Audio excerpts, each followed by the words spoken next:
Welcome to our channel தமிழோடு விளையாடு. என்ன குட்டீஸ், எல்லோரும் எக்ஸாம் ப்ரிப்பேர் பண்ணிகிட்ருப்பீங்கன்னு நினைக்கிறேன். ஸோ இப்போ நம்ம ஒரு ரிவிஷன் தான் பார்க்க போகிறோம். பாடம் 5 பண்படுத்தும் பழமொழிகள். இந்த பாடத்தோட ரிவிஷன் தான் பார்க்க போகிறோம். இந்த பாடம் மட்டும் இல்லாமல் பாடம் பயிற்சி வினாக்கள் முழுமையாகவே இந்த பாடத்தில் நம்ம பார்க்க போகிறோம். பாடத்தோட கதையை ஒரு ஷார்ட்டாக சொல்ல போகிறேன். அதுக்கப்புறமா வினாக்களும் கடகடன் பார்க்க போகிறோம். அதனால் இந்த வீடியோவை ஸ்கிப் பண்ணாமல் பாருங்கள், அப்போ தான் உங்களுக்கு புரியும். போகலாம். அமுதவாணனும் தாத்தாவும் வார சந்தைக்கு போயிட்டுருக்காங்க. அப்போ நாய்கள் குறைத்து சண்டையிட்டு கொண்டு இருக்குது. அப்போது நாய்களை விரட்டுவதற்காக அமுதவாணன் என்ன பண்ணுறாரு, கல் எடுக்கிறாரு. அப்போது கல் கிடைக்காததுனால அமுதவாணன் என்ன சொல்கிறாரு தாத்தா கிட்ட, என்ன தாத்தா நாயை கண்டால் கல்லை காணும் அப்படின்னு சொல்லி அந்த பழமொழி சொல்கிறாரு. அதுக்கு தாத்தா சொல்கிறாரு, இந்த பழமொழிக்கு அது பொருள் அல்ல. கோவில்களில் உள்ள சிலையை நம்ம சிலையாக பார்த்தோம்னா அதில் இருக்க தெய்வம் தெரிய மாட்டார். தெய்வமாக பார்த்தா அந்த கல்லானது சிலையானது நமக்கு தெரியாது. அதுதான் இதற்கான சரியான பொருள் அப்படின்னு சொல்லி சொல்கிறாரு. அதுக்கப்புறமா அமுதவாணன் குறைக்கின்ற நாய் கடிக்காது என்று தனது நண்பன் சொன்னதா, அப்படின்னா என்ன பொருள் அப்படின்னு கேட்குறாரு. அதுக்கு தாத்தா சொல்கிறாரு, அது குறைக்கின்ற நாய் இல்லை, குழைகின்ற நாய். அதாவது நம்மோட அன்பாக பாசமாக பழகின நாய் நம்மளை கடிக்காது. அதுதான் அந்த பழமொழிக்கான பொருள் அப்படின்னு சொல்லி சொல்கிறாரு. பேசிட்டு சந்தைக்கு போயிட்டாங்க. அதுக்கப்புறமா தாத்தா அந்த நுழைவாயில், சந்தையோட நுழைவாயிலில் ஒரு யானை மக்களுக்கு ஆசீர்வாதம் பண்ணிகிட்டு இருக்கு. அப்போது அமுதவாணன் கேட்குறாரு, தாத்தா நானும் இங்கே ஆசீர்வாதம் வாங்கிக்கிட்டா யானைக்கிட்ட அப்படி சொல்லி கேட்குறாரு. சரின்னு சொல்லி தாத்தா சொல்கிறாரு. அதுக்கப்புறமா அமுதவாணன் சொல்கிறாரு, யானைக்கு ஒரு காலம் வந்தால் பூனைக்கு ஒரு காலம் வரும் அப்படின்னு சொல்லி அம்மா சொன்னாங்க அப்பா கிட்ட. ஸோ அப்படின்னா என்ன பொருள் அப்படின்னு சொல்லி கேட்குறாரு. என்ன பொருள்னா ஆணை, அதாவது பசுவோட நெய். பூனை, அது பூனை கிடையாது, பூவோட நெய். அதாவது பூவிலிருந்து பூவில் ஊறும் தேனை தான் நம்ம பூனை சொல்கிறோம். அதாவது இளமையில் நம்ம என்ன பண்ணுவோம், பசுவோட நெய்யான பசுவின் நெய்யை நம்ம விரும்பி உண்போம். ஆனால் முதுமையில் தேனோட மருந்து கலந்து உண்போம். அதனால தான் இளமையில் ஆணை, முதுமையில் பூனை அப்படின்னு சொல்லியிருக்காங்க. இதுதான் அந்த பழமொழிக்கு சரியான பொருள் அப்படின்னு சொல்லி தாத்தா சொல்கிறாரு. தாத்தாவும் அமுதவாணனும் காய்கறிகள் எல்லாம் வாங்கிட்டாங்க சந்தையில்.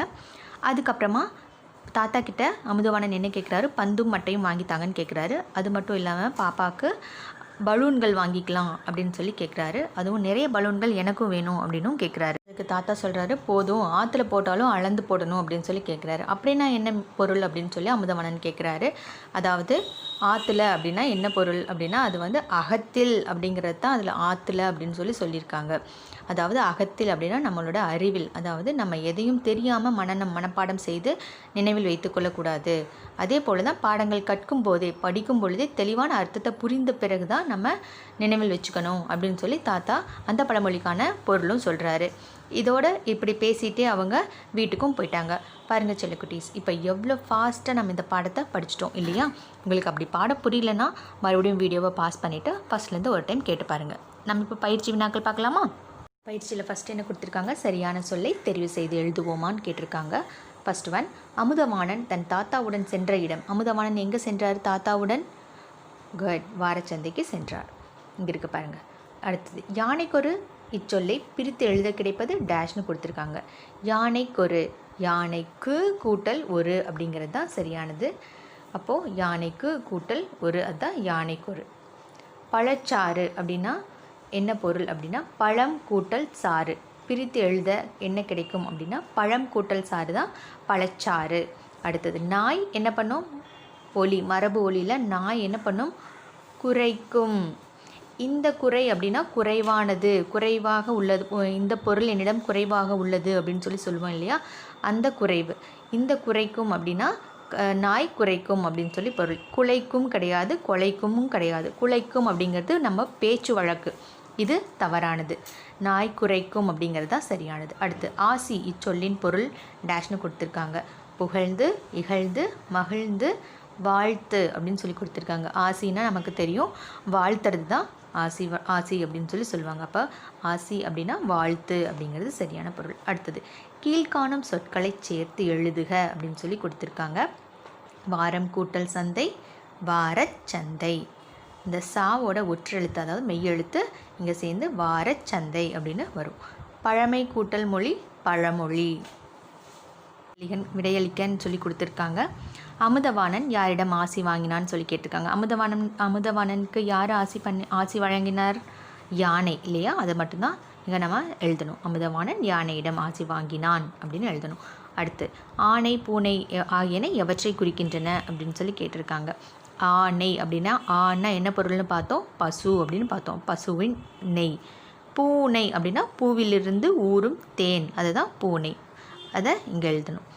ஆற்றில் போட்டாலும் அளந்து போடு, இப்பழமொழியின் பொருளை சொந்த நடையில் கூறுக அப்படின்னு சொல்லி கேட்டிருக்காங்க. அப்போது என்ன பொருள் அப்படின்னா, ஆற்றில் போட்டாலும் அப்படிங்கிறது சரியான பொருள் இல்லை. அதாவது அகத்தில் போட்டாலும் நினைவில் வைத்து கொள்கின்றவற்றை நாம் புரிந்து கொண்டே மனனம் செய்ய வேண்டும் அப்படிங்கிறது தான் இதோட பொருள். எப்படி எழுதணும்னா, படிக்கும் பொழுதே சரியான பொருளை அறிந்து கொண்டு படித்து மனனம் செய்ய வேண்டும் அப்படின்னு எழுதலாம். ஒரு சிம்பிளான எக்ஸசைஸ் தான் கொடுத்துருக்காங்க. பழமொழியை நிறைவு செய்க அப்படின்னு சொல்லி கொடுத்துருக்காங்க. யானைக்கொரு அப்படின்னு யானைக்கொரு காலம் வந்தால் கொடுத்துருக்காங்க. மீதியுள்ள சென்டென்ஸ் நீங்கள் இங்கே எழுதணும். யானைக்கொரு காலம் வந்தால் என்னென்னு பார்த்தோம், குட். பூனைக்கொரு காலம் வரும். அடுத்து இங்கே கடிக்காதுன்னு மட்டும் கொடுத்துருக்காங்க. அதுக்கு முன்னாடி என்ன வேர்ட்ஸ் வரும் அப்படிங்கிறத நம்ம இங்கே எழுதணும். என்ன கடிக்காது, குட். குழைகின்ற நாய் கடிக்காது அப்படின்னு எழுதணும்.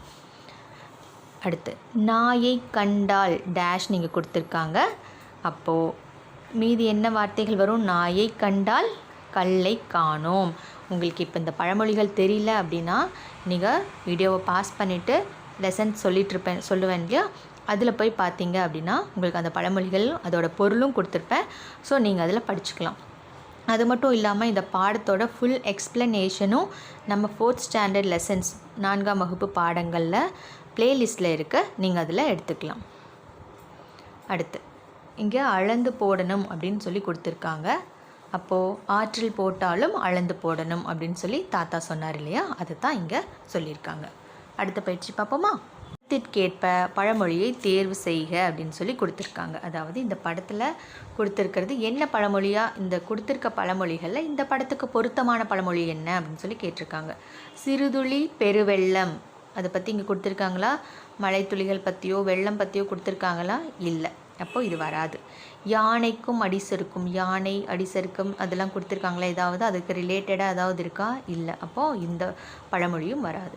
காற்றுள்ள போதே தூற்றிக்கொள், என்ன பண்ணுறாங்க, இது காற்றில் கதிர்கள்லேருந்து எடுத்த நெல்களை காற்றில் என்ன பண்ணுறாங்க, தூத்துறாங்க. அப்போது நெல்கள்லாம் தனியாக பிரிஞ்சு இந்த பக்கம் வந்துடும், அந்த வேஸ்ட்லாம் தனியாக போயிடும். அதுதான் இந்த படத்தில் காமிச்சிருக்காங்க. அப்போது காற்றுள்ள போதே தூற்றிக்கொள் அப்படிங்கிற இந்த பழமொழி தான் சரியாக இருக்கும். முதல் எழுத்தை மாற்றினால் வேறு சொல் கிடைக்கும் சொல்லியிருக்காங்க. முதல் எழுத்தை மாற்றி வேறு சொல் நம்ம எழுதலாம். படிக்க நீயும் என்ன பண்ணணும், நம்ம விரும்பு அப்படின்னு அவங்க கொடுத்துருக்காங்க ஒரு எக்ஸாம்பிளுக்கு. நெக்ஸ்ட் நம்ம எழுதலாம்.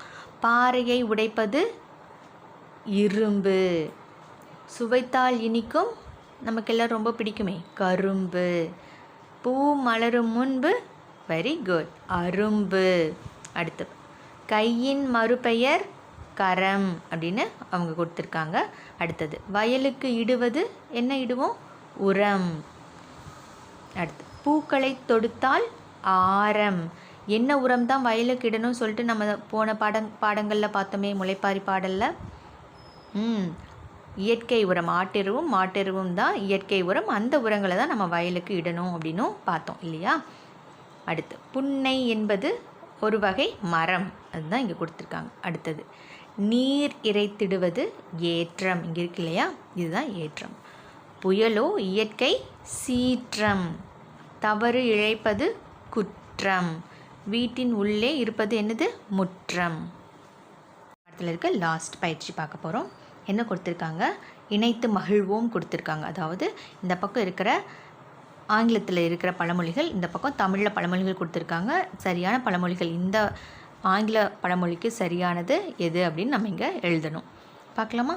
டாக் லெஸ் ஒர்க் மோர் அப்படின்னு கொடுத்துருக்காங்க. அப்போ அதுக்கு என்ன சரியான பொருள்னா, குறைவாக பேசு அதிகம் வேலை செய். அதை தான் நம்ம இந்த ஃபஸ்ட்டு கட்டத்தில் எழுதுகிறோம். Next one, no pain no gain அப்படின்னு கொடுத்துருக்காங்க. அப்படின்னா என்னென்னா, உழைப்பின்றி ஊதியம் இல்லை. Second one. Third, good counsel has no price அப்படின்னா என்னென்னா, நல்ல அறிவுரை விலைமதிப்பற்றது. அதாவது நல்ல அறிவுரையானது விலைமதிக்க முடியாதது, அதுதான் இங்கே கொடுத்துருக்காங்க. அடுத்தது, ஹாஸ்ட் மேக்ஸ் வேஸ்ட் அப்படின்னா பதறாத காரியம் சிதறாது அப்படின்னு பொருள். அதுக்கு அடுத்தது all that glitters is not gold அப்படின்னு கொடுத்துருக்காங்க. அப்போ அதுக்கு என்ன பொருள், எந்த பழமொழி சரியானது அப்படின்னா இங்கே இருக்குது பார்த்தீங்களா, மின்னுவதெல்லாம் பொன்னல்ல அப்படிங்கிறது தான் சரியானது. அதுதான் நம்ம இங்கே எழுதுகிறோம். என்ன குட்டீஸ், இப்போ பார்த்தீங்களா இந்த லெசன் கடகடன்னு பாடமும் பார்த்தாச்சு, அதோட பயிற்சியும் பார்த்தாச்சு, வினாவிடையும் பார்த்தாச்சு இல்லையா.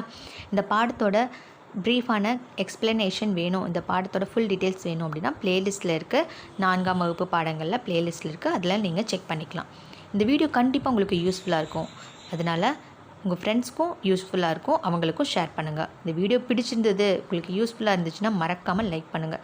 இதே போல் வீடியோஸ் தொடர்ந்து வேணுன்னா சேனல் சப்ஸ்கிரைப் பண்ணிக்கோங்க. கூடவே பெல் ஐக்கான் கிளிக் பண்ணிக்கோங்க. அதில் ஆல்னு ஒரு ஆப்ஷன் வரும், அதையும் கிளிக் பண்ணிக்கோங்க. அப்போ தான் நான் போடுற வீடியோஸ் தொடர்ந்து உங்களுக்கு கிடைக்கும். தேங்க்ஸ் ஃபார் வாட்சிங். தேங்க்யூ.